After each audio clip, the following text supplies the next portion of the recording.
여호수아 22장 10절에서 34절 말씀인데요. 오해와 그 해결, 그런 제목으로 하나님 말씀 나누도록 하겠습니다. 르우벤 지파, 갓 지파, 므낫세 절반 지파, 그러니까 요단강 서쪽을 점령하러 갈 때 앞장섰던 사람들, 요단강 동편에 기업을 받았던 사람들이지요. 이 사람들이 요단강을 건너서 이제 자기 기업으로 돌아갈 때 요단강 건너자마자 거기에 보기에 큰 제단을 그렇게 만들었다라는 것, 그게 오늘 팩트입니다. 그래서 10절에 보니까 요단가에 제단을 쌓았는데 보기에 큰 제단이었더라. 그랬더니 이스라엘의 9지파 반이 걱정과 근심이 생겼습니다. 11절입니다. 이스라엘 자손이 들은즉 이르기를 르우벤 자손과 갓 자손과 므낫세 반지파가 가나안 땅의 맨 앞쪽 요단 언덕가 이스라엘 자손에게 속한 쪽에 제단을 쌓았다 하는지라. 왜 걱정이 생겼겠습니까? 이미 그들이 하나님의 진노를 보았기 때문입니다.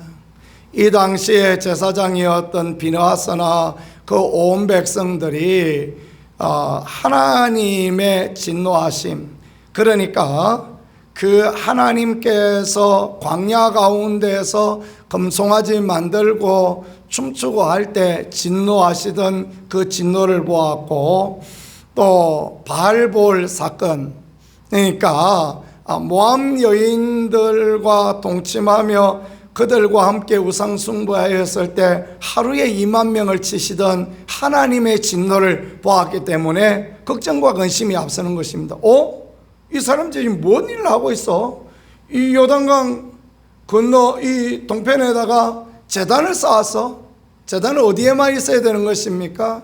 하나님의 성막이 있는 실로에만, 거기에만 제단이 있어야 되는데, 그런데 이 강 건너에다가 제단을 쌓았다. 그래서 어떤 오해가 생겼냐 하면 이 사람들이 우상 숭배하려는 거구나, 이러다가 하나님의 진노가 임하여지겠다. 그러면서 이제 뭔 결정을 하게 되었냐 하면 그들과 싸우러 가자 이러면서 12절에 결정을 하게 되어진 것입니다. 저래 가지고 안 된다, 저래 가지고 지금 난리 난다, 우리가 가나안 땅에 어떻게 들어왔는데 이 가나안 땅에서 하나님의 진노가 되어지겠느냐. 그러면서 거룩한 열정과 열망을 가지고 싸우러 가자. 이 요단 동편에 간 사람들이 잘못된 선택을 하였다. 그러면서 막 벌떼같이 일어나는 것입니다. 이해가 되어지시죠? 이 잘한 결정 아닙니까? 그죠? 참 귀한 결정이에요. 그래가지고 이제 싸우러 가자. 그러니까 일부의 사람들이 무슨 얘기를 하느냐, 그러지 말고 대표자를 좀 파견해서 이 무슨 문제인가 한번 알아보자. 그러면서 이제 제사장 비느하스와 그 9지파 반에서 10명의 족장들을 뽑아서, 천부장들을 뽑아서 그들에게 파견하는 것입니다. 요단 동쪽 지파한테 사람을 보내요. 그리고 왜 너희들이 이런 일을 하였느냐, 이런 일을 하여서 범죄하여서 하나님 앞에 멸망당하지 않겠느냐, 그런 이야기를 하였더니 그러니까 뭔 이야기를 합니까? 르우벤 자손과 갓 자손과 므낫세 절반 지파가 우리가 여기에 이 제단을 쌓은 것은 여기서 번제 드리고 여기서 화목제 드리고 소제 드리고 그렇게 하나님께 제사 드리려는 것이 아니다, 그 이야기를 합니다. 그들의 진실을 이야기하는 거죠. 그런 의도가 아니고 우리의 의도는 훗날, 오늘은 이 요단 동편과 서편에 있는 지파들이 한 지파임을 알지만은 훗날 가서 너희는 실로에 제단이 있다고, 너희는 요단 동편에 건너온 우리들한테 너희하고 우리하고 무슨 상관이냐, 너희는 하나님 백성 아니지 않느냐, 우리 이 가나안 땅 요단 서편에 온 사람들만 하나님 백성이면 너희가 하나님 백성 아니라 그러면 어떡하겠느냐. 그래서 실로에 있는 제단하고 똑같은 제단을 쌓아서 우리가 동질성을 가지려고 한다. 우리 후손들도 너희와 똑같은 하나님의 백성이다라는 것을 이야기하고 싶어서 우리가 여기다가 제단을 쌓았다. 우리 우상 숭배하는 거 아니고, 우리가 여기서 따로 딴집 살림 차리는 거 아니고, 우리가 하나님의 백성이라는 것을 이 요단 서쪽 사람들도 인정하고 우리의 후손도 인정하고, 그래서 하나 되려는 좋은 목적으로 쌓았다. 그 얘기를 하니까 어떻습니까? 이해가 되어지죠. 이해가 되어져 가지고 결국은 제사장 비나하스나 10명의 그 대표자들이 좋게 여겨서 그 이야기를 듣고, 그리고 와서 백성들에게 그 얘기를 합니다. 그 사람 제단 쌓은 게 딴 이유가 아니고 이래서 제단을 쌓았다 그러더라. 그러니까 우리하고 그 사람들하고 싸울 일이 없다. 이쪽도 요단 서쪽도 하나님을 기쁘시게 하고자 하는 목적으로 전쟁하려고 했고, 요단 동쪽도 하나님을 향한 믿음을 잊어버리지 않으려고 제단을 쌓았으니 이게 아무 문제가 없다. 그래서 서로 화평하게 됐고 또 서로 문제없이 잘 해결되었다. 그런 부분을 오늘 말씀이 우리에게 가르쳐 주고 있는 것입니다. 인생을 살다가 보면 오해의 문제가 왜 없습니까? 그죠? 오해의 문제는 언제나 있게 되어집니다. 오해의 문제는 결국 소통이 잘 안 되어지는 문제죠. 소통이 되어지면 오해가 없는데 소통이 잘 안 되어지니까 불통하니까 어려워지고 힘들어지고, 그런 거 아니겠습니까? 부부도 그렇습니다. 살다가 보면 내 마음은 이렇고 내 생각은 이런데 당신 생각은 어떻소 하고 물어보면 문제가 없어요. 근데 내 마음에 내 생각은 이렇고 내 계획은 이렇고 내 마음은 이런데 이 사람이 나를 몰라주고 안 따라준다 그렇게 생각하면 막 오해가 생기고 갈등이 생기고 그런 거 아니겠습니까? 이쪽만 그런 것이겠습니까? 이쪽도 마찬가지입니다. 말을 안 하면 몰라요. 가만히 막 꿀먹은 벙어리가 제가 앉았으면 누가 압니까? 그죠? 모릅니다. 그러나 내용을, 실상을 좀 이야기하고 나는 이렇게 생각하고 나는 이렇게 행하고 내 계획을 이런데 당신 뜻은 어떻습니까? 그러면 이제 당신 생각이 틀림이 없다, 당신 생각이 맞다, 이러면 오해가 갈등이 없어지게 되어지는 것이죠.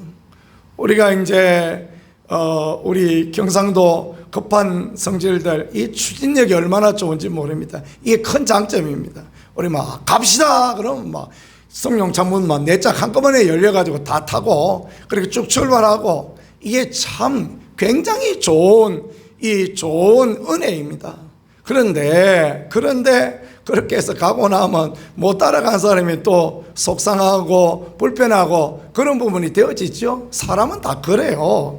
그러니까 이게 좀 때로는 돌 굴러가요도 필요해요. 돌 굴러가요 하고 하는 것처럼 차분히 설명을 하고 이해를 시키고 함께 가고, 교회는 또 그런 부분이 또 필요한 것입니다. 추진력을 가지고 열심히 일을 처리하는 분들이 필요한 반면에 또 잘 아우르고 문제가 있어도 문제를 없는 거로 만들고 오해가 있어도 그것을 이해로 만들어가고 그렇게 되어지는 거, 그게 참으로 하나님 앞에 귀함이 되어지는 것입니다.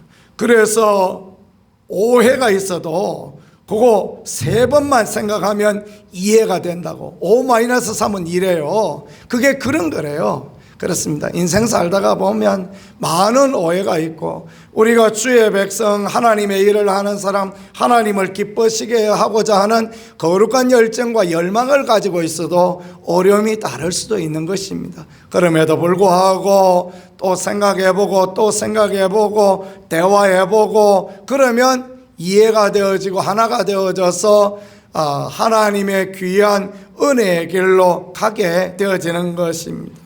이게 문제는 뭐냐 하면 뒤에 앉아서 그냥 지금 쑥떡 해먹을 그런 땡 같은데 쑥떡 하는 게 이게 문제예요. 그래서 내 생각에는 하고 뒤에 앉아서 그럴 수가 있냐, 누가 그럴 수가 있냐, 심지어 담임 목사가 그럴 수 있느냐, 그러면서 뒤에서 이야기를 하다가 보면 갈등이 생겨요. 지금 요단 서편에 있던 사람들이 그렇잖아요. 9지파 반이 모여서 이야기를 해보는데, 아이 루벤, 갓, 므낫세 절반 지파 그놈들이 거기다가 제단을 쌓을 수가 있느냐?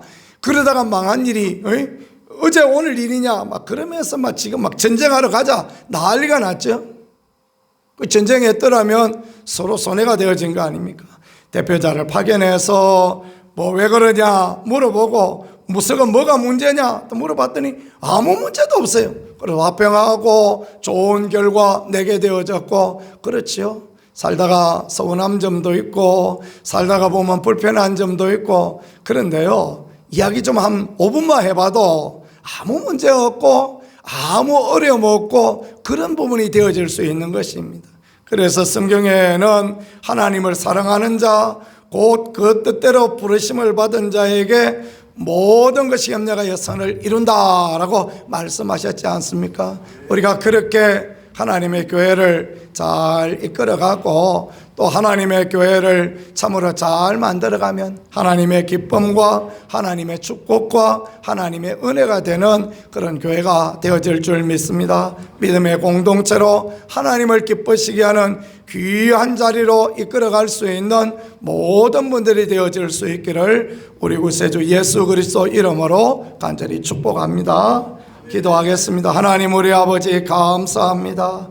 주님께서 우리에게 갈등과 또 오해와 그리고 그것을 잘 해결하였던 이스라엘의 예를 통하여서 우리도 마땅히 행할 바를, 교회가 마땅히 나아갈 바를 알게 하시니 감사드립니다. 믿음으로 하나님의 뜻을 따라가고 오해가 있는 모든 부분에 다시 생각하고 대화하고 하나 되어질 수 있는 축복의 은혜가 우리들 가운데 드러날 수 있도록, 우리들 가운데 하나님의 은총이 있을 수 있도록 주여 역사하시고 인도하여 주시옵소서.